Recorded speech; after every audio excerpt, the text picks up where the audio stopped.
The second trend we'll examine is the evolution of global markets. In the post World War II era, trade was largely between developed nations for industrial and consumer goods. Trade for agricultural products was rooted in developed nations importing certain commodities from developing nations that had the climate to grow these goods.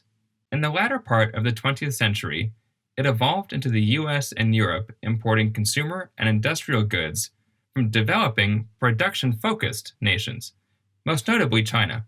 And now China, as well as other markets formerly considered emerging, like Brazil, India, and parts of Eastern Europe, are beginning to feel like rapidly maturing markets. Companies have begun to shift their supply and demand strategies to meet this trend. It's no longer a matter of producing overseas and selling into developed markets, as the market potential around the world for all kinds of goods has expanded. At the same time, we've seen a change in geopolitical alignment. We arguably still experience a two superpower world today, the US and China, which harkens the Cold War era US and USSR dynamic.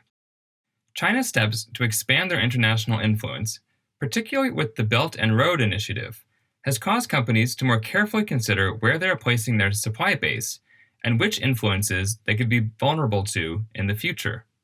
The last major trend to discuss is the increasing emphasis on building resiliency into one's supply chain strategy. The world is full of potential disruptions, particularly in the form of natural disasters, many of which are only increasing with global climate change.